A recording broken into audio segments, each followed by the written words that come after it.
Hi student, good morning. Myself Arvind Kumar, Physics Chemistry, Jami Kodda.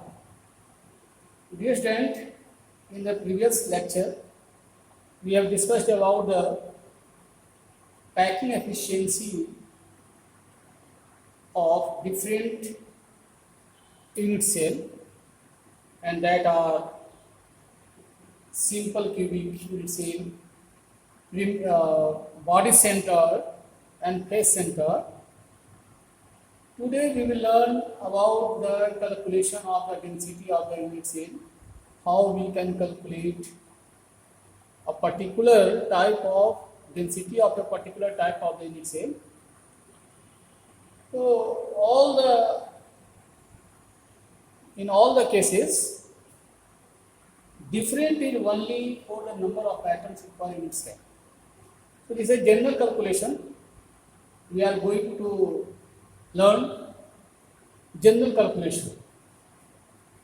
So let us start. There is a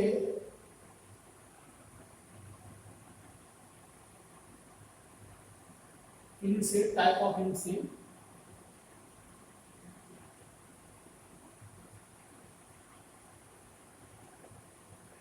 Type of unit cell. Here a particles are located. Okay. So let by the X-ray diffraction experimentally, let the density of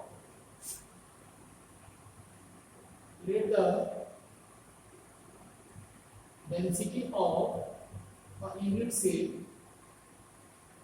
is D.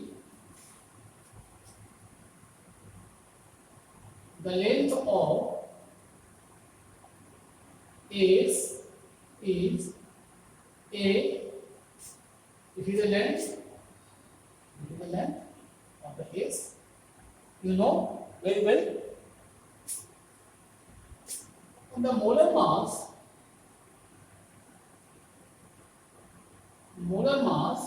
that will capital M.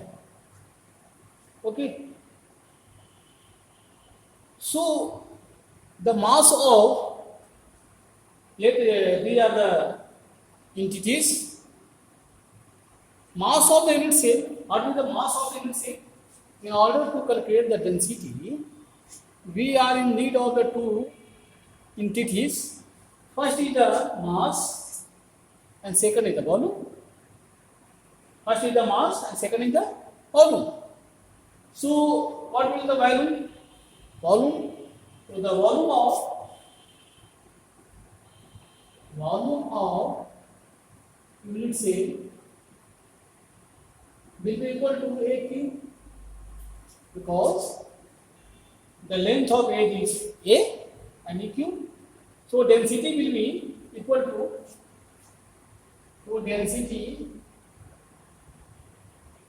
to M by B, or that will equal to M by AQ. This is the general concept. ये general concept है density calculate करने के लिए. But how we can calculate the molar mass? This is the problem. In the previous class, we have already learned about the relation between the R, radius of the spheres, and the edge, length of the edge. So mass of the unit cell will be mass of the unit cell will be mass of the total mass. Total mass of the unit cell will be क्या बराबर होगा इसका? Number of atoms in unit cell into mass of each atom. This one atom and number of atoms can be represented by the capital J and the mass will be represented by the small m. For example, इस तरह से हम लेते हैं उसको mass of the unit cell calculate करने के लिए हमको जेट एम लिया इस mass of a single atom. So mass of an atom present in the unit cell, what will the mass of the atom? ये हमको देखना है. Mass of an atom present in unit cell will be molar mass and Avogadro number. एक तो होगा mass of an atom. एक atom का अगर मास निकालना हमको है तो टोटल उसका मोलर मास कितना है और उसमें अवोगाड्रो नंबर संख्या कितनी है उससे हम करेंगे तो हमारा ये आएगा.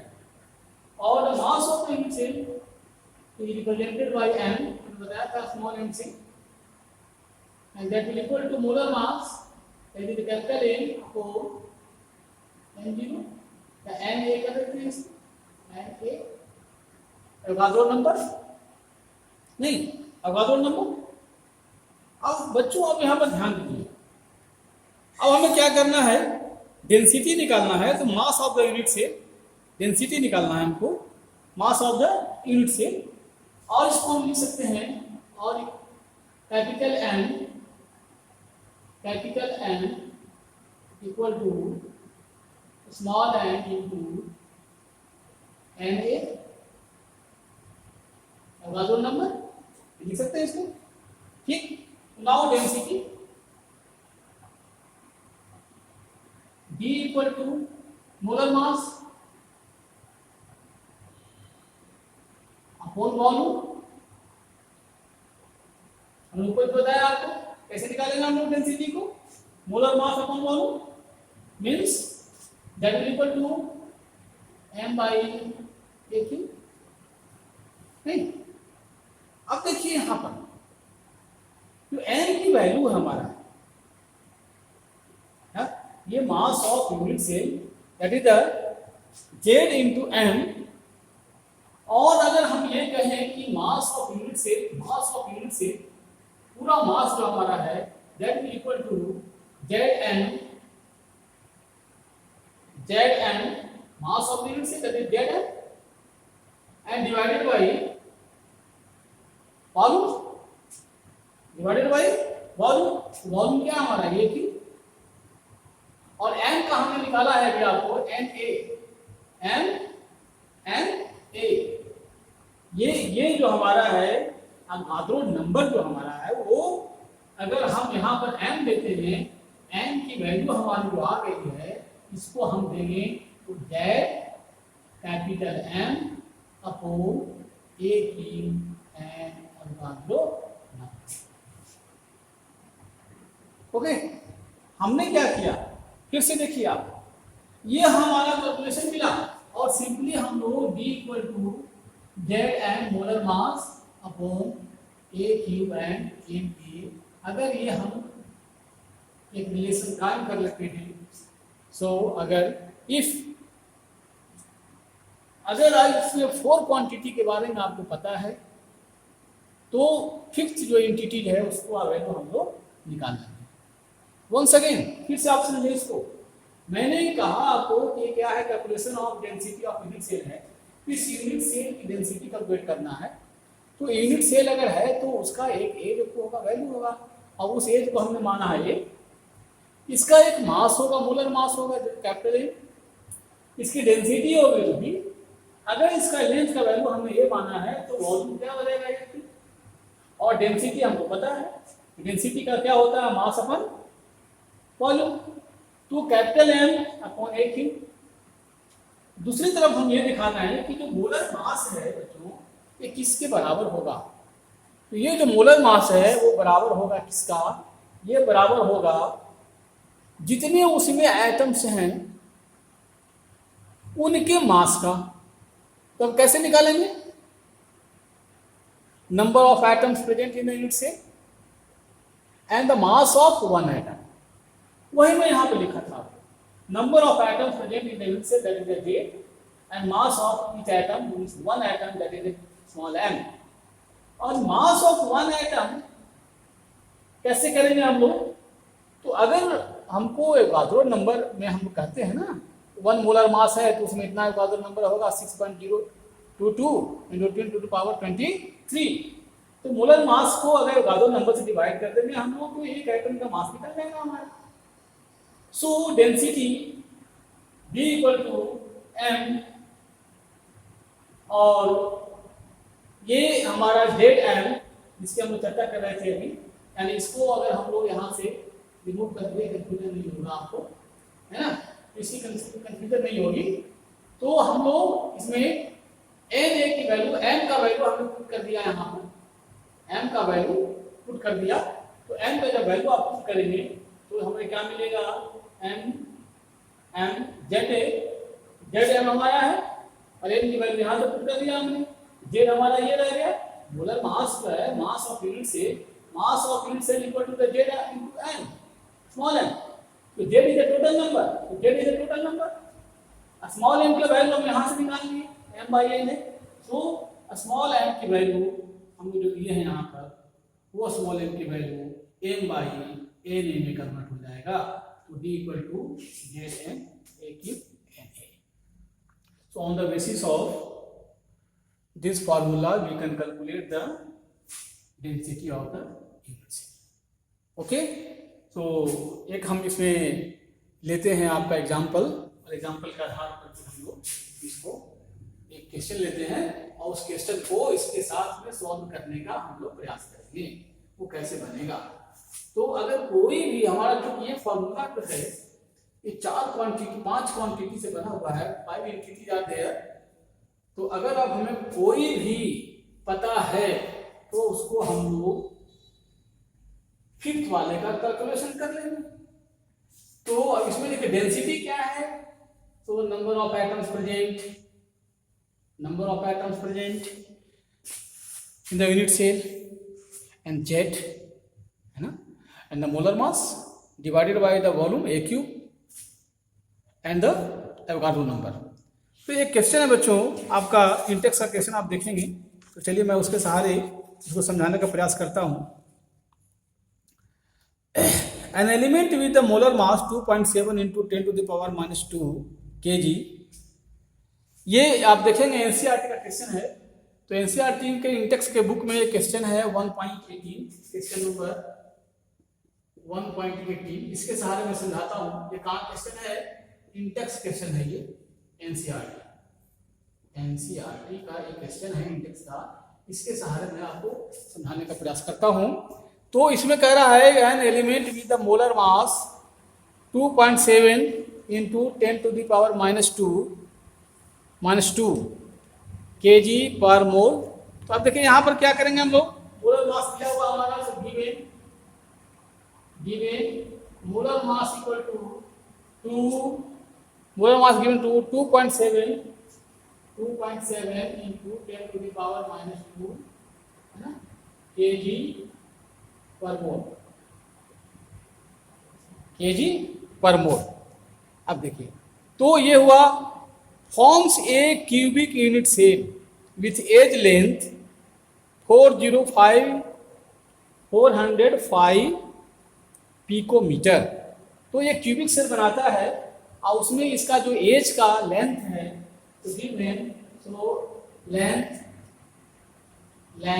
Means length A is given, that is 405 picometre. तो इसको आपको मीटर में कन्वर्ट करना होगा। सो 405 into 10 to the power -12 है ना मीटर, पिकोमीटर को करते हैं ऐसे। चलिए अब आगे क्या दिया है, व्हाट इज द, अच्छा ये इस डेंसिटी क्या है, तो डेंसिटी कह रहा है D equal to 2.7 into 10 to the power 3, 2.7 into 10 to the power 3 kg, है ना, पर मीटर क्यूब। ये आपको ये दिया हुआ है। मीटर में आपको ये भी दिया हुआ है। अच्छा, अब कह रहा है कि what is the nature of the cubic unit cell. What is the nature of the cubic unit cell. Nature कहने का मतलब है कि वह जो क्यूबिक यूनिट सेल है वह किस तरह का यूनिट सेल होगा ये। तो नाउ हम फॉर्मूला हम क्या जानते हैं, फॉर्मूला में कहता है कि density equal to capital M into Z divided by A cube into यही तो था, molar mass into number of atoms and size, एक साइज आएगा 2 नंबर। तो आपको दिया हुआ क्या है, डी आपको दिया हुआ है, मोलर मास भी दिया हुआ है, ए क्यू आप निकाल लेंगे, ए क्यू। अच्छा, और ये आपको दिया हुआ है क्यू, और अगाधो नंबर भी आप जानते हैं। तो अगर सारे वैल्यू हम रखेंगे तो जेड की वैल्यू हमें निकल जाएगी, और जब जेड की वैल्यू निकल जाएगी तो हमें पता चल जाएगा कि यह जो सिंपल क्यूबिक यूनिट सेल है या बॉडी सेंटर्ड है या फेस सेंटर्ड है, जेड तो यही बताएगा ना, number of atoms present in the unit cell. तो D, the value of D then equal to, तो हम लोग सीधा कैलकुलेशन कर लेते हैं जेड के लिए। तो Z will be equal to D into A cube into N A Avogadro number divided by molar mass. यही है, तो वैल्यू आपको रखा हुआ है उसको यहाँ पुट अप कर दीजिए आप। तो D equal to 2.7 into 10 to the power 3 into A cube की वैल्यू हमारा निकल गया था यहाँ पर, तो 405 into 10 to the power -12। Avogadro number की वैल्यू निकाल दीजिए आप, तो 6.022 into 10 to the power 23 atoms. And molar mass की गई, मोलर मास क्या आपको दिया हुआ है 2.7 इंटू 10 टू द पावर -2। तो ये वैल्यू आपको दिया हुआ है। अगर इस वैल्यू को पूरे को आप कैलकुलेशन करेंगे बच्चों, इसको आप सॉल्व करें, जब सॉल्व करेंगे इसको तब ये जो वैल्यू हमारी आएगी वो 4 आएगी, वैल्यू आएगी 4। तो 4 मीन्स क्या हुआ, number of atoms present in the unit cell. अब आप देखिए, पता लगाइए, आपको प्रीवियस आइडिया है how many atoms are present in the simple primitive unit cell, face centred unit cell, body centred unit cell, मैंने आपको बताया था पिछले लेक्चर में, आप देखिए वहां पर।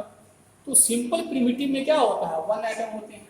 बॉडी सेंटर्ड में क्या होता है, 2 एटम होता है। फेस सेंटर्ड में क्या होता है, 4 एटम होता है। तो जेड जो वैल्यू यहाँ पर है वो 4 एटम का वैल्यू है। इट मीन्स ये जो जेड हमें ये बता रहा है कि nature of the on the basis of edge, हम जानते हैं as F C face centred cubic है ना, as in face centred cubic number of atoms equal to 4। तो द नेचर क्या हो गया हमारा, इसका 4 हो गया। अब देखिए यहाँ पर बना लेंगे इसको, कैसे निकलेगा, इसका मतलब सभी केसेस पे है, यहाँ भी है, यहाँ भी है, यहाँ भी है, यहाँ भी है, यहाँ भी है। So what will the number of nature of the unit cell? So unit cell is the FCC, face centered cubic unit cell, है ना। तो इस तरह से हम लोग को अगर डेंसिटी का कैलकुलेशन आता है तो उसमें जो भी हमें दिया रहे, अगर 5 एंटिटीज में से अगर कोई भी 4 हमको दिया है तो हम डेंसिटी कैलकुलेट कर लेंगे। अगर हमें ए की वैल्यू नहीं दिया है तो हम क्या करेंगे, एन ए और जेड एम और डी है तो ए की वैल्यू निकाल लेंगे। एक बच्चों को और यहाँ पर ध्यान देने वाली बात है कि कभी कभी जो है ना, कभी कभी आपको ये कहेगा कि ए की वैल्यू ये बता देगा आपको कि नेचर क्या है, means how many atoms are present. अगर उसमें से एटम्स कितने हैं तो अब वो कहेगा कि उस स्फीयर का रेडियस क्या होगा, आर का वैल्यू निकालना है, means radius of the atoms present in the unit cell. तो हम क्या करेंगे, अगर हमें 4 दिया हुआ है तो रेडियस निकालना है, तो रेडियस निकालने के लिए हमें कहाँ जाना होगा, ए पर जाना होगा। और हमें ए का कैलकुलेशन अगर हमने कर लिया तो ए का रिलेशन आर के साथ में था, जिसको हम लोग पैकिंग एफिशिएंसी में पढ़े थे कि बॉडी सेंटर्ड में ए और आर के बीच में रिलेशन क्या होगा, सिंपल क्यूबिक में ए एंड आर के बीच में रिलेशन क्या होगा, फेस सेंटर्ड में ए एंड आर के रिलेशन के बीच में रिलेशन क्या होगा। तो आप बच्चे ध्यान दें, कभी कभी इसको डायरेक्ट पूछता है, मीन्स जो इंटिटी जिसमें नहीं है उसके बारे में पूछ देगा। तो जैसे मैंने अभी बताया आपको कि इसमें आर नहीं है कहीं, रेडियस ऑफ द एटम उसकी वैल्यू कहीं नहीं है, और उस रेडियस को आपसे पूछ देगा कि बताएं कि उसमें जो एटम्स हैं उनके रेडियस क्या है। तो रेडियस का रिलेशन हमारे एज लेंथ से पता हमको है, तो हम उसके आधार पर निकाल लेंगे उसको, और ए का और आर का जो रिलेशन है उससे हम आर की वैल्यू निकाल लेंगे। ओके, तो चलिए ठीक है, और मैं समझता हूँ यहाँ पर कंसेप्ट आपका क्लियर हो गया, how we calculate the density of a unit cell and we solve the problem based on this formula। So चलिए फिर मिलते हैं नेक्स्ट वीडियो में, हम लोग मिलेंगे defects in the crystalline solid. Okay, bye.